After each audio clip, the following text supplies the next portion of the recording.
Selamat pagi Bapak Ibu yang terkasih dalam Tuhan Yesus Kristus. Kita bersyukur hari ini Tuhan memberikan kita kesempatan untuk boleh datang bersama-sama berdoa, belajar firman di hadapan Tuhan. Saudara, mari kita mulai hari ini dan sama-sama kita mau naikkan sebuah pujian. Lagu ini berkata, "Ku ada sebab anugerah-Mu." Biarlah lagu ini boleh menjadi ucapan syukur kita, terima kasih kita karena pemeliharaan Tuhan yang kita alami sampai pagi ini. Mari dengan segenap hati kita naikkan pujian ini.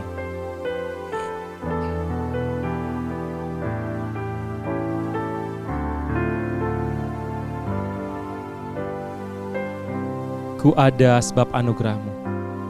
Ku ada sebab anugerah-Mu. Ku ada karena kasih-Mu, Tuhan Yesus. Ku berterima kasih buat kasih rahmat-Mu. Sekali lagi, ku ada sebab anugerah-Mu. Ku ada sebab anugerah-Mu. Ku ada karena kasih-Mu, Tuhan Yesus. Ku berterima kasih buat kasih rahmat-Mu. Terima kasih Yesus. Terima kasih Yesus. Yesus, terima kasih karena anugerah-Mu buat hidupku sekarang. Ku kan memuji-Mu selamanya. Terima kasih Yesus.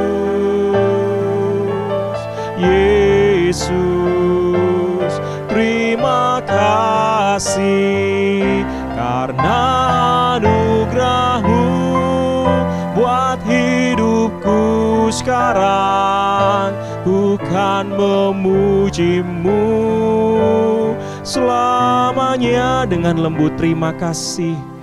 Terima kasih Yesus. Yesus, terima kasih karena anugerah-Mu buat hidupku sekarang. Ku kan memuji-Mu selamanya karena anugerah-Mu. Karena anugerah-Mu buat hidupku sekarang. Ku kan memuji-Mu selamanya karena anugerah-Mu Tuhan. Karena anugerah-Mu buat hidupku sekarang. Ku kan memuji-Mu selamanya. Musik mainkan pujian dengan lembut. Sementara mari kita datang kepada Tuhan, berdoa, bersyukur, berterima kasih buat kebaikan Tuhan, pemeliharaan Tuhan. Sampai hari ini Tuhan pelihara.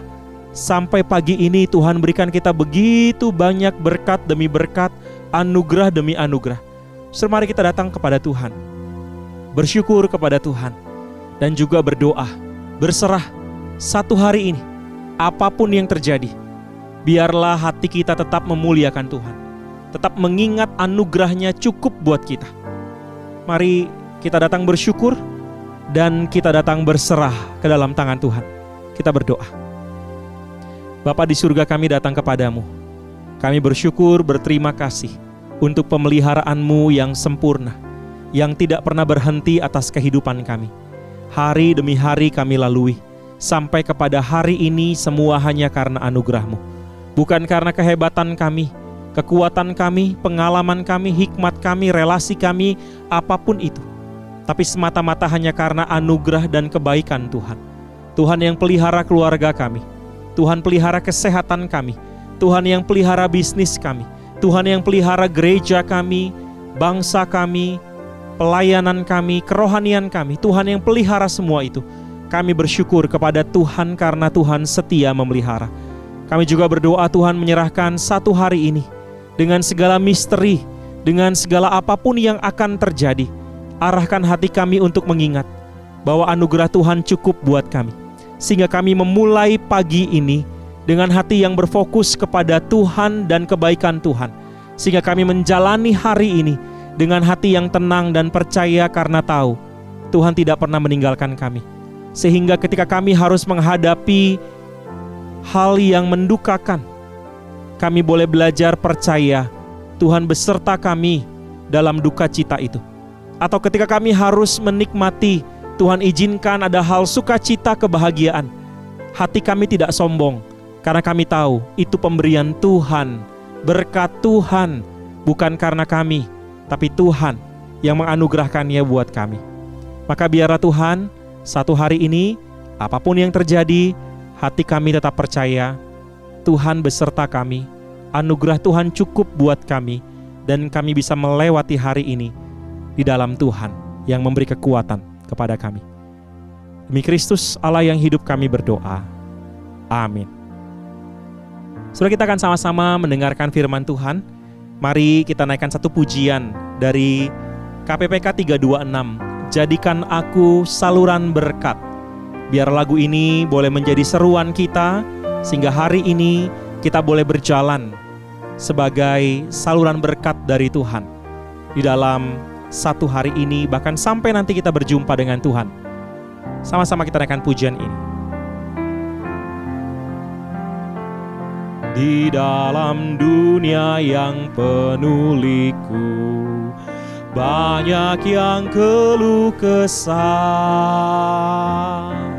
Bawa terangnya ke tempat gelap itu, yang susah dihiburkan.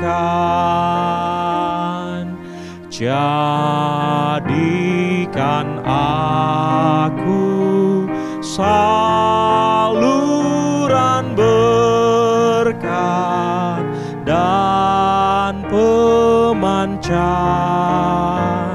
kasih Kristus. Dengar doaku dan jadikanku saluran berkat bagi umatnya. Sekali lagi, jadikan aku saluran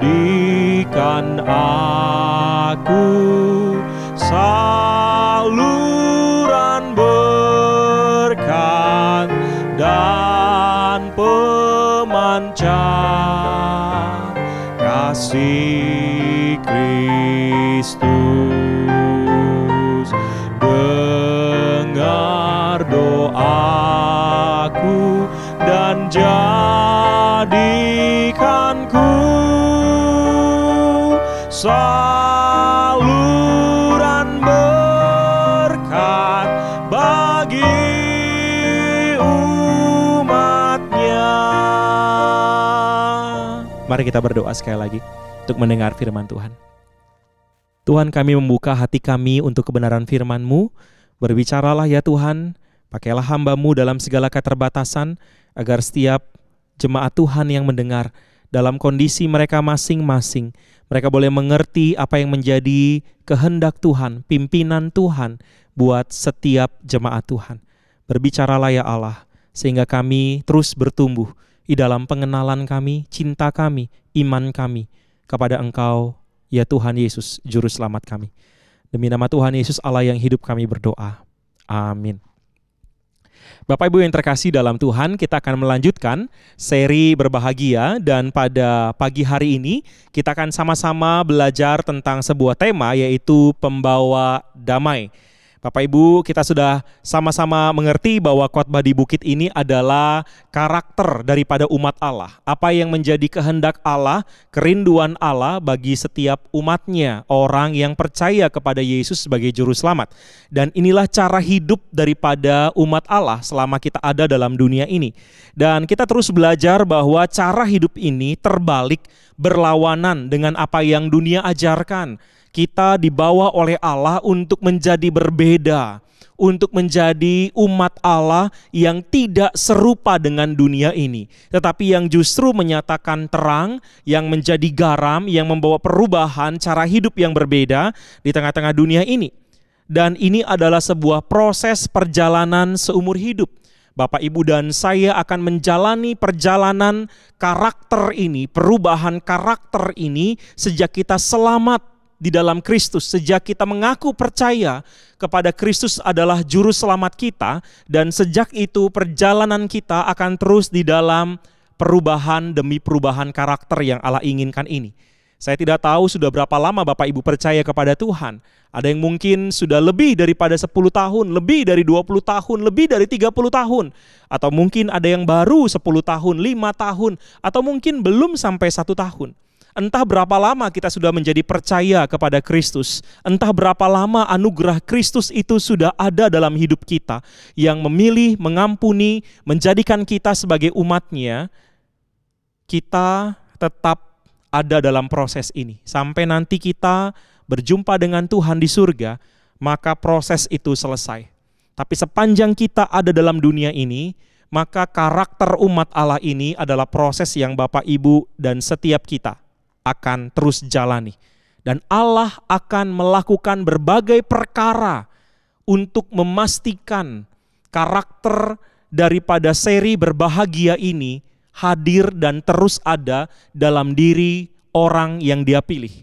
Allah akan terus berkarya lewat segala peristiwa, hal yang baik, hal yang menyenangkan, hal yang pahit, hal yang mendukakan, untuk memastikan karakter ini ada dalam diri Bapak, Ibu, dan setiap kita. Dan kita akan sama-sama belajar untuk melihat bagaimana Tuhan membentuk kita. Dan kita juga sudah sama-sama mengikuti sejak dari seri yang pertama tentang seri berbahagia ini, bahwa Matius pasal 5 ini terbagi menjadi beberapa hal. Yang pertama adalah dari ayatnya yang kedua sampai dengan ayat yang ke-6, ini bicara ayat yang ketiga sampai dengan ayat yang ke-6, ini bicara soal perubahan internal.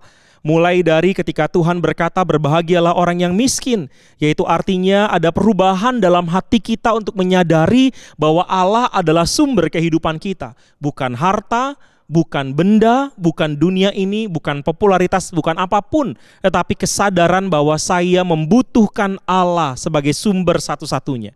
Demikian juga ketika Tuhan berkata berbahagialah orang yang berduka cita, ini bukan sekedar bicara soal menangis karena berbagai peristiwa yang mendukakan, tetapi ini juga bicara soal kesadaran akan keberdosaan kelemahan kita. Dan itu yang membuat kita berduka. Kita berduka bukan sekedar karena sakit, kita berduka bukan sekedar karena bisnis kita rugi, bisnis kita sedang lesu, bukan sekedar karena kita difitnah, relasi kita rusak, bukan sekedar karena itu.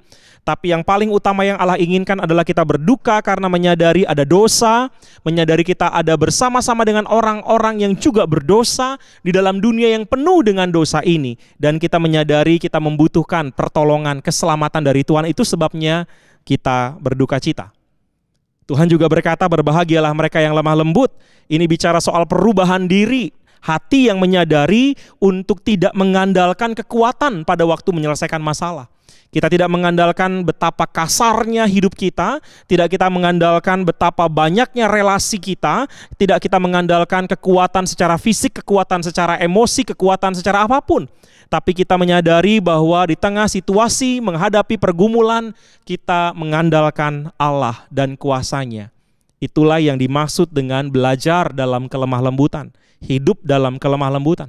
Kristus juga berkata, berbahagialah orang yang lapar dan haus, yaitu orang-orang yang menyadari bahwa pencarian terbesar akan kebutuhan hidup bukan tentang apa yang dunia ini ajarkan, tetapi pencarian kita akan kebutuhan terbesar kita adalah tentang kebenaran Allah, tentang pribadi Allah, tentang kehadiran Allah. Dan ketika kita lapar dan haus tentang Allah, akan Allah, kepada Allah, Allah berjanji saudara dan saya akan dipenuhi, dipuaskan.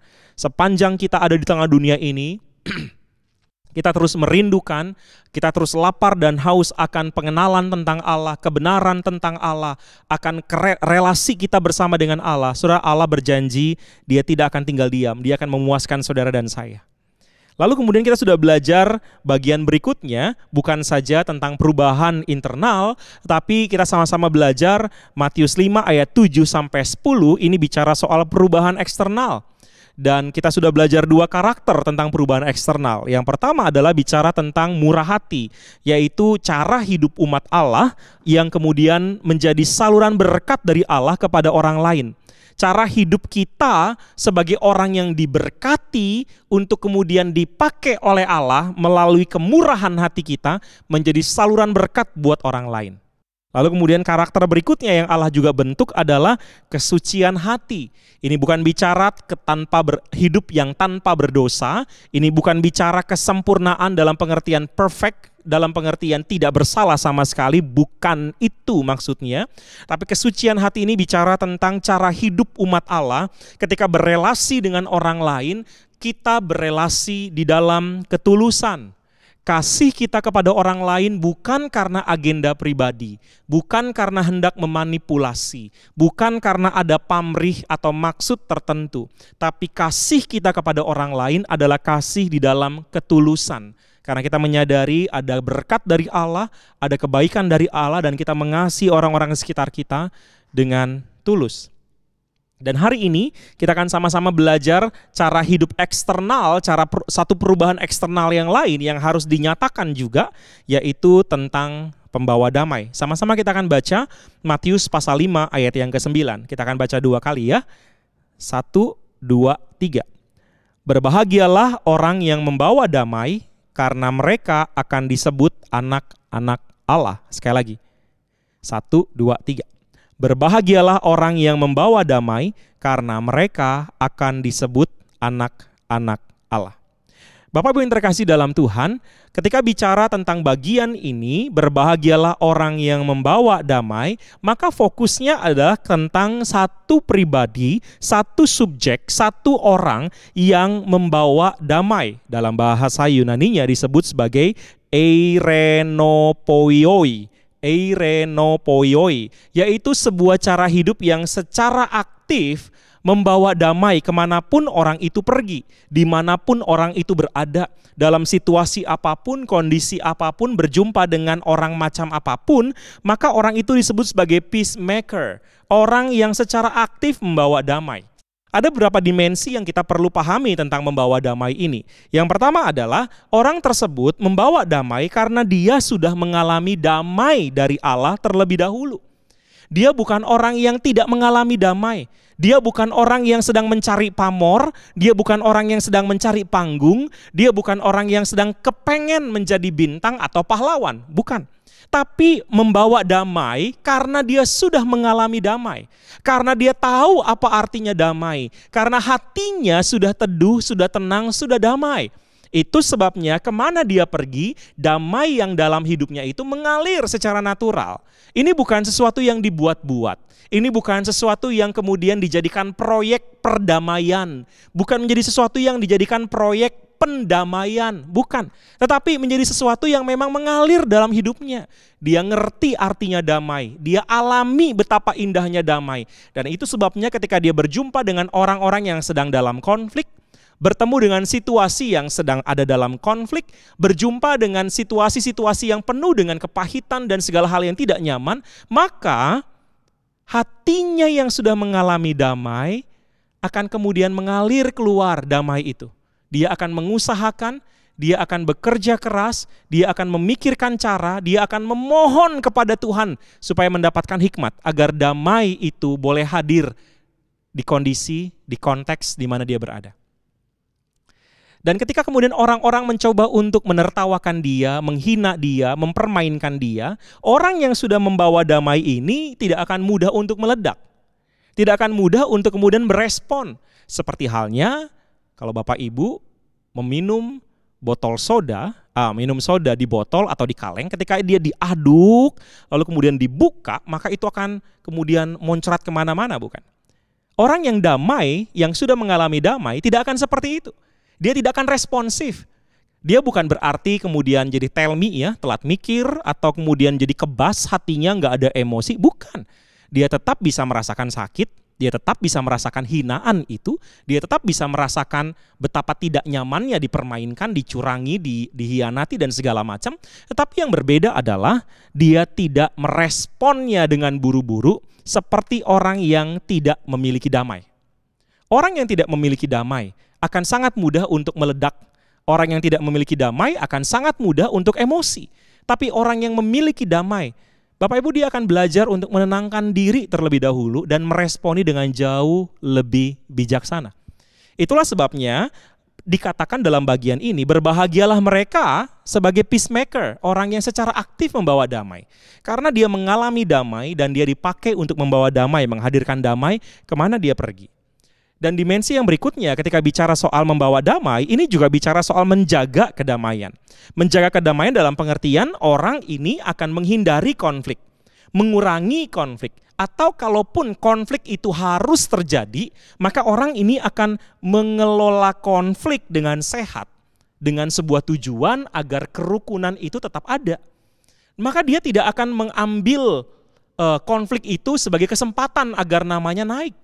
Dia tidak akan kemudian menjadikan konflik itu sebagai sebuah stage, sebuah panggung untuk menunjukkan betapa hebatnya dia. Tidak.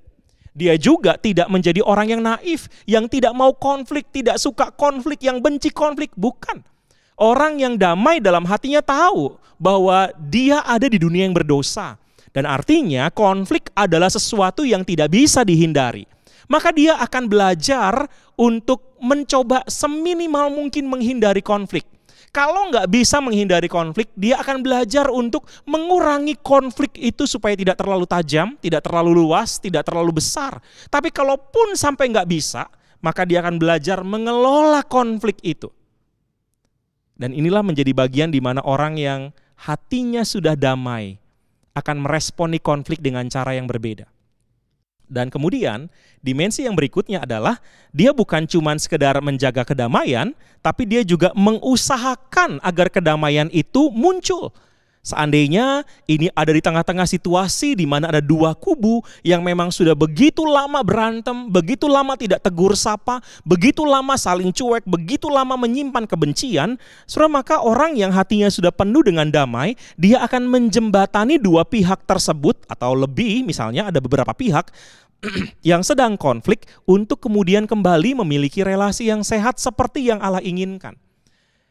Sehingga ini bukan cuma sekedar bicara menghindar, mengurangi atau mengelola, tetapi dia juga bicara soal memulihkan relasi, rekonsiliasi, memulihkan sebuah hubungan yang tadinya sudah rusak menjadi utuh kembali. Pelan-pelan dia akan mengusahakan kedamaian itu. Dan itulah dimensi-dimensi yang ada daripada orang-orang yang disebut sebagai peacemaker, orang-orang yang disebut sebagai pembawa damai. Dan menariknya adalah orang-orang yang disebut sebagai pembawa damai ini, Tuhan katakan berbahagialah mereka karena mereka akan disebut sebagai anak-anak Allah. Saudara, kata anak-anak Allah ini bukan sebuah pujian seolah-olah gak ada artinya.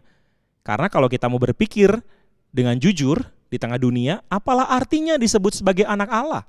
Tidak menambah kita tambah kaya, tidak membuat kita menjadi lebih banyak aset, tidak membuat nama baik kita di tengah manusia, di tengah orang lain menjadi lebih terkenal. Pujian tentang anak-anak Allah sepertinya tidak ada dampak apa-apa buat kehidupan kita. Tapi tahukah kita bahwa pujian ini adalah konfirmasi dari Allah kepada orang yang membawa damai.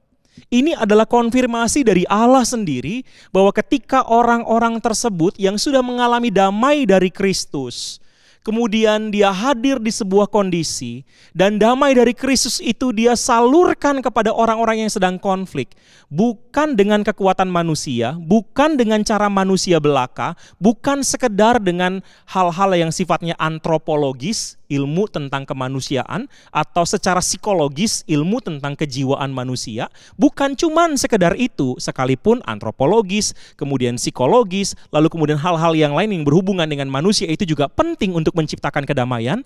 Tetapi orang ini terutama meminta Allah sendiri, sumber damai itu, untuk kemudian yang menyatakan kedamaiannya, menyatakan kuasanya. Saudara, maka ini menjadi sebuah konfirmasi dari Allah kepada orang-orang yang membawa kedamaian di dalam nama Kristus, yang bersandar kepada Kristus, yang melakukannya karena mengerti hati Allah, mengerti kerinduan Yesus sebagai Tuhan dan Juru Selamat. Saudara, maka ini menjadi sebuah konfirmasi dari Allah yang diberikan kepada orang-orang, umatnya, anaknya yang membawa damai. Dan sekaligus, saudara, ini menjadi konsekuensi logis dari orang yang mengaku sebagai anak Allah. Ini bukan cuma sekedar bicara tentang Allah yang mengkonfirmasi, tapi ini juga bicara tentang orang-orang di sekitar yang kemudian juga memvalidasi, yang kemudian juga merespon dan berkata, oh iya betul, dia memang orang sebagai anak Allah.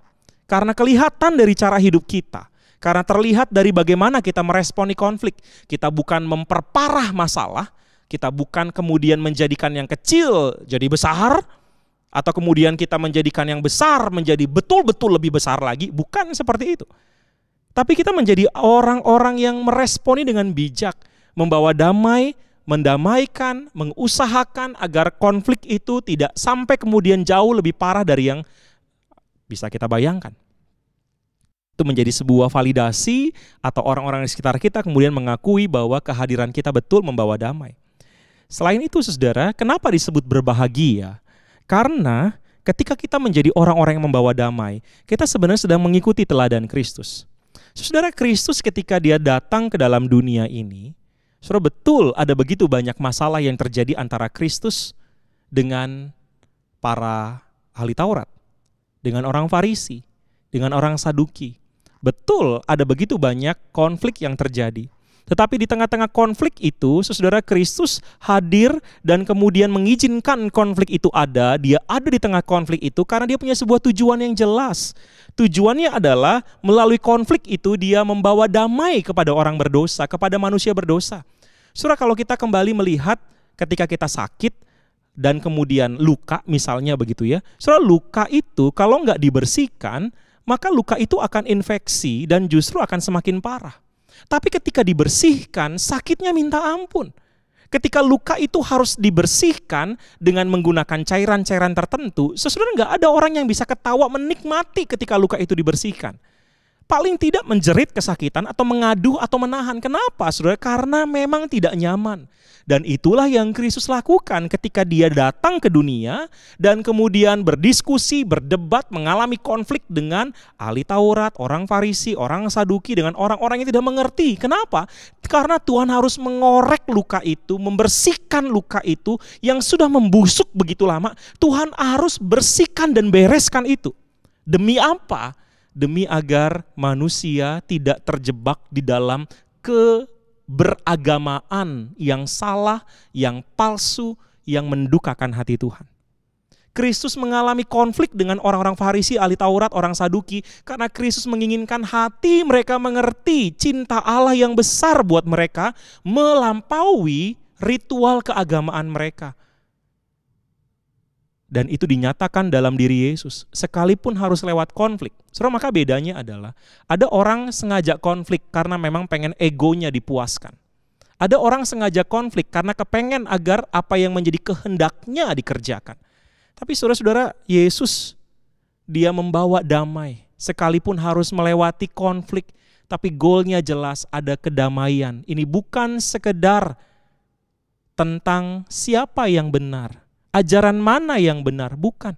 Tapi Kristus membawa kedamaian kepada manusia berdosa, agar orang-orang sejak zaman itu tidak dibelenggu oleh ritual keagamaan ketika berelasi dengan Allah. Kristus membuka mata manusia untuk melihat Allah yang turun tangan membereskan dosa, yang kemudian memulihkan relasi.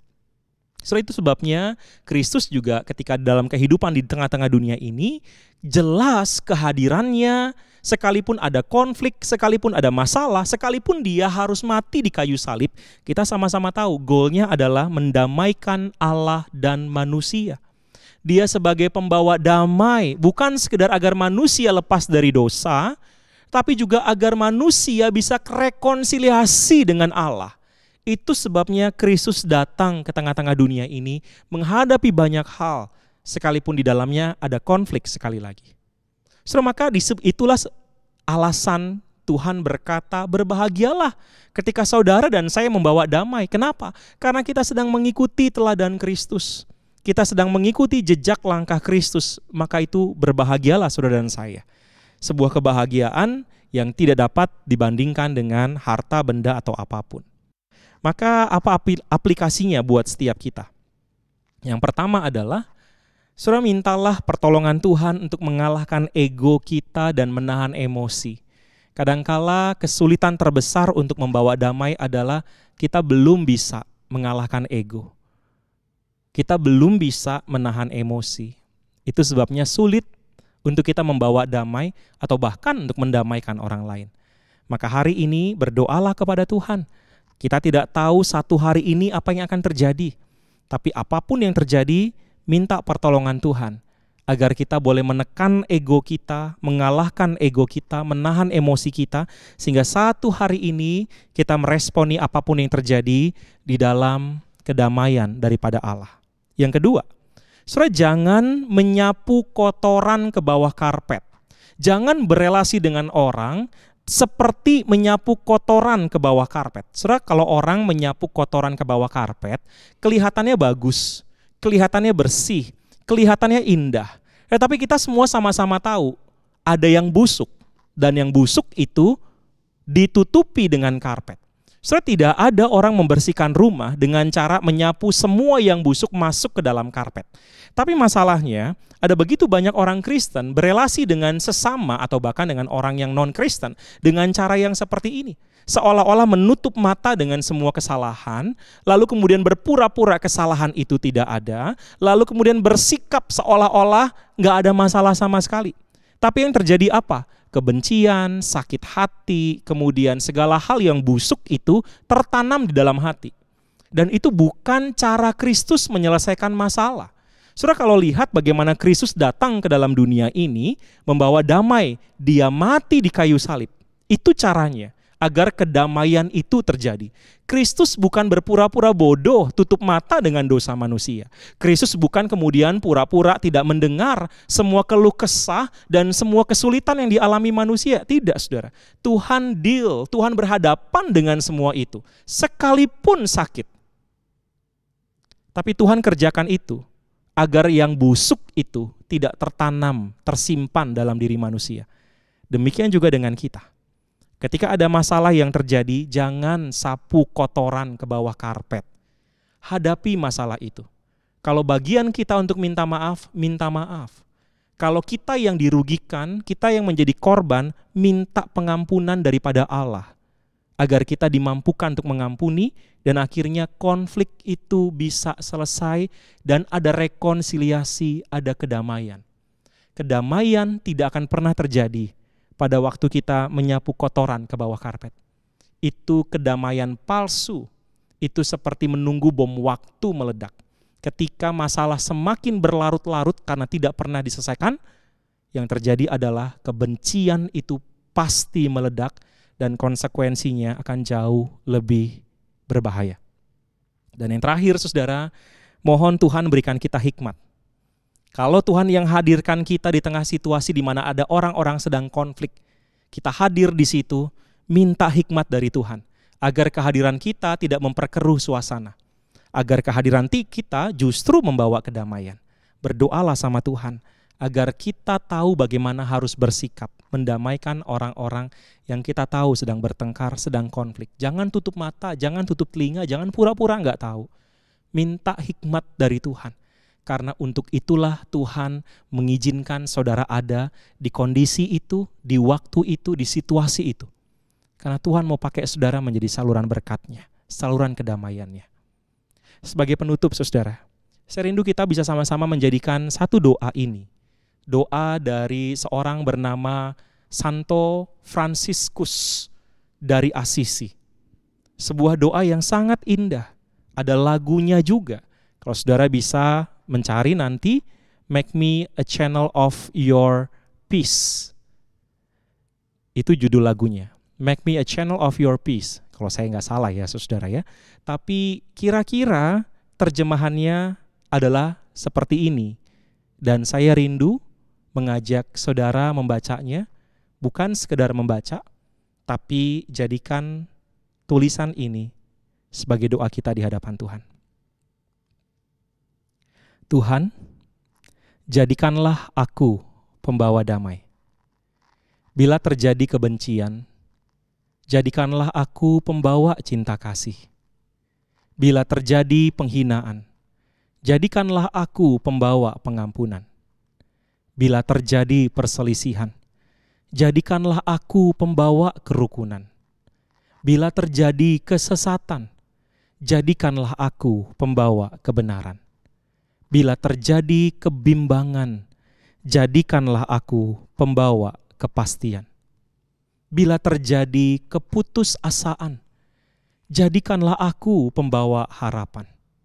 Bila terjadi kegelapan, jadikanlah aku pembawa terang.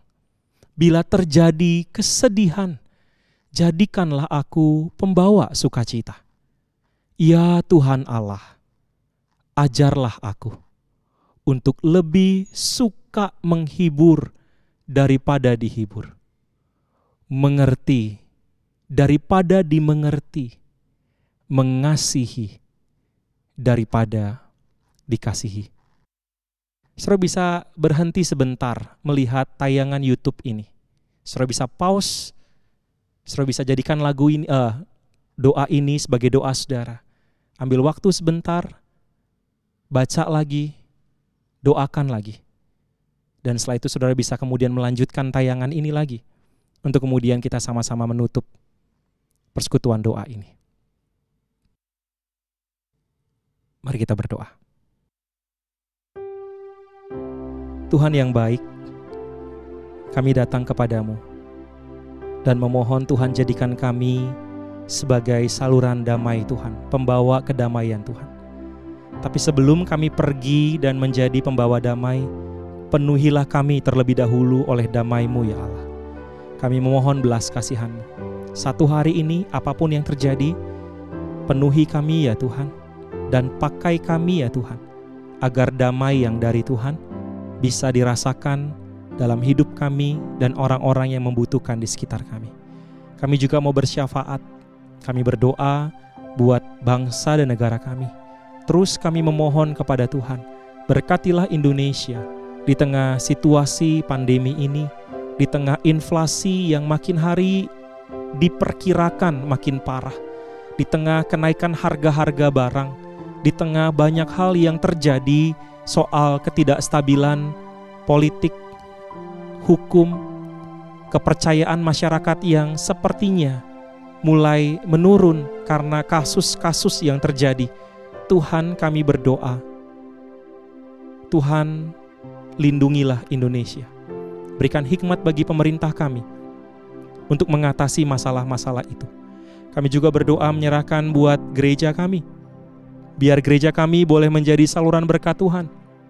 Di tengah situasi yang tidak menentu, di tengah situasi yang kemudian gampang berubah, biarlah gereja kami boleh hadir dan terus boleh menjadi saluran berkat dari Tuhan, membawa ketenangan, kedamaian, sukacita melalui kehadiran setiap anggota gereja Tuhan, setiap orang-orang Kristen, umat Allah yang ada di gereja ini. Pakailah menjadi kemuliaan bagi nama-Mu.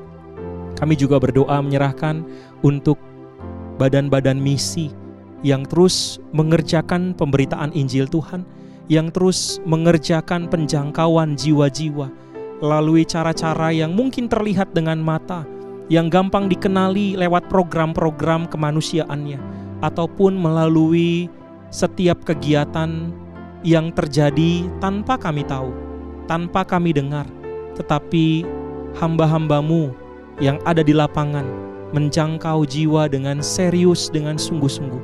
Tuhan berkati usaha mereka. Berikan ketenangan, berikan kedamaian, berikan hati yang percaya, berikan fasih lidah untuk berbicara, berikan karunia-Mu untuk menyatakan kuasa daripada Allah yang Maha Tinggi. Kami sungguh berdoa memohon kemurahan Tuhan. Kami juga berdoa menyerahkan ke dalam tangan Tuhan untuk ibadah besok di gereja kami, di Pos PI, di semua gereja. Berkatilah ya Tuhan setiap hamba-hamba-Mu yang akan menyampaikan firman, urapi dengan kebenaran daripada Tuhan. Biar kekudusan daripada Allah hadir dalam hidup mereka, dan mereka boleh menyatakan firman-Mu dengan kuasa. Berdoa juga untuk setiap penata layan yang ada di mimbar, yang ada di luar mimbar, di bawah mimbar.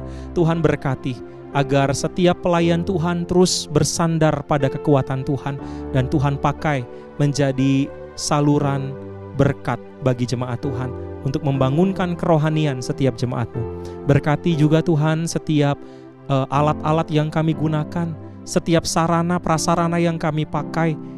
Kami mohon kemurahan Tuhan. Kami berdoa kiranya Tuhan juga memberkati agar melalui sarana prasarana itu Injil Kristus, firman Allah boleh terus tersebar. Kami berdoa mohon Tuhan memberkati. Berdoa juga menyerahkan untuk setiap jemaat Tuhan dalam sakit penyakit, dalam kesulitan ekonomi, dalam pergumulan rumah tangga, pergumulan keluarga, dalam mengerjakan bisnis, dalam kerohanian mereka. Tuhan Engkau berkati agar mereka terus boleh melewati masa-masa sulit itu dengan hati yang percaya kepada Tuhan, atau mereka juga boleh menikmati masa-masa sukacita dengan hati yang terus bersyukur kepada Allah. Kami mohon Tuhan, dalam situasi apapun jemaat-Mu, Engkau yang memberikan kekuatan, Engkau yang memberikan hati yang peka kepada pimpinan Tuhan. Ini doa kami Bapa. Sekali lagi kami menyerahkan satu hari ini ke dalam tangan-Mu. Pimpinlah kami mengerjakan kehendak-Mu, rencana-Mu di hari ini, bagi kemuliaan Yesus Tuhan kami. Kami berdoa. Amin. Jemaat yang terkasih, persekutuan doa kita selesai sampai di sini. Tuhan memberkati setiap kita.